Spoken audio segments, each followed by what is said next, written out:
রব্বুল আলামিন দুনিয়ার যত মুমিন আছে সমস্ত মুমিনের বন্ধু। সুবহানাল্লাহ। সমস্ত মুমিনদের সাথে আল্লাহ রব্বুল আলামিন বেলায়েত করেন। বেলায়েত মহব্বতের তিনটা শব্দ মনে রাখবেন। একটা হলো মাহাব্বা, একটা হলো বেলায়েত, একটা হলো খুল্লাহ। মহব্বত 10 প্রকার, মানে ভালোবাসাটা 10 প্রকার।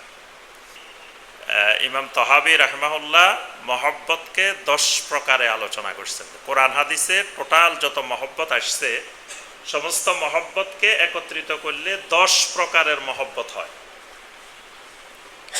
তো কিছু মহব্বত আছে আল্লাহও বান্দাকে করেন, বান্দাও আল্লাহকে করে। আবার কিছু মহব্বত আছে আল্লাহ বান্দাকে করেন কিন্তু বান্দা আল্লাহকে করতে পারে না। এটা একটা মহব্বতের সূত্র। মহব্বত কিন্তু আকীদার বিষয়, মহব্বত ইমানের বিষয়। মহব্বত নাই ইমান নাই। আমরা মহব্বতের অনেক আয়াতে কারিমা কোরআনে কারিমের মধ্যে। তো এই দুইটা শব্দ মনে রাখবেন, একটা হলো মাহাব্বাহ আর একটা হলো বেলায়া। দোনোটাই বন্ধুত্ব, কিন্তু মহব্বতের চাইতে বেলায়েতের মহব্বতটা আরো উপরে। তো এই দুইটা মহব্বত বান্দাও আল্লাহকে করে, আল্লাহও বান্দাকে করে।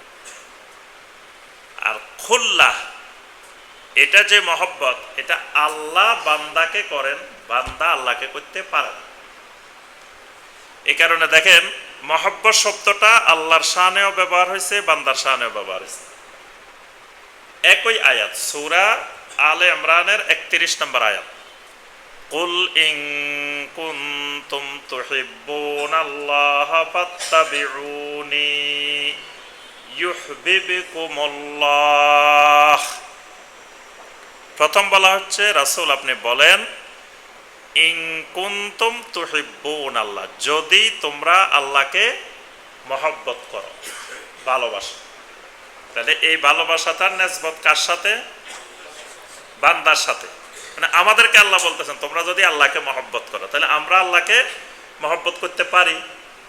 এই জন্যই সূরা আল বাকারার 165 নম্বর আয়াতে আল্লাহ পাক বলছেন ওয়াল্লাযীনা আমানু আসাদ্দু হুব্বাল লিল্লাহ, যারা ইমানদার ইমানওয়ালা তারা সবচাইতে বেশি মহব্বত করে ভালোবাসে আমি আল্লাহকে। সুবহানাল্লাহ। আবার আল্লাহ বলতেছেন যদি আল্লাহকে ভালোবাসো কি করো? ফাত্তাবিউনি, ফাত্তাবিউনি মানে আমি নবীর সুন্নতের অনুসরণ করো, সুন্নতের ইত্তেবা করো।